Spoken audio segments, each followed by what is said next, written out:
Come on in, welcome to my home. Today we are making brined pork chops. However, I did start this yesterday. Let me explain. The first thing that we need to do is we need to make a brine. All the ingredients are listed down below, so you'll know what they are, but it is easy to make and it adds a ton of flavor. Okay, so what's in the brine?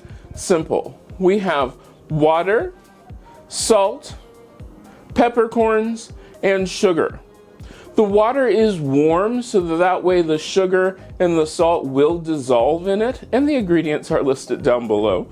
Then I poured that into the pan, added my pork chops, and then I let this marinate or brine overnight, or marinate in the brine overnight. Actually, mine brined for an entire day because of events that happened yesterday that I had no control over, but it all was good. The things to remember about this is to also make sure that you rotate or flip over your pork chops every once in a while in the brine so that way it flavors both sides. Now today what I'm going to do is I'm going to take, this is olive oil, and I'm going to take my pork chops out of the brine. We're going to go over to the stovetop and we are going to fry, or actually brown, the pork chops on each side.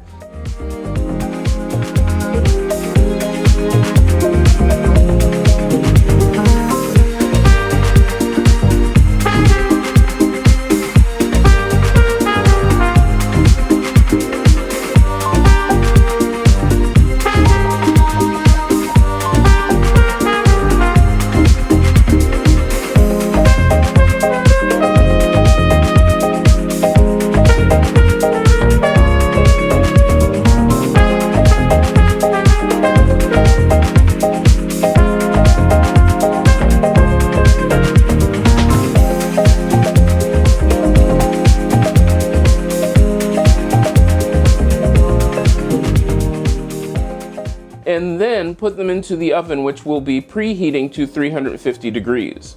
Once the pork chops are in the oven, we will bake them for about 20 or 25 minutes until the internal temperature reads 145. The pork chops are out of the oven. The internal temperature is 145 degrees or higher. There we go. Now, one of the tricks you might have noticed me do is to get it to brown a little bit more. I took the pork chop, put it in the pan, and actually moved it around in the pan to get those little brown bits up off the pan.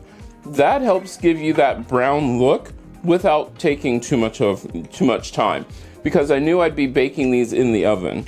All right, let's give these a taste. That is sweet and salty and tangy.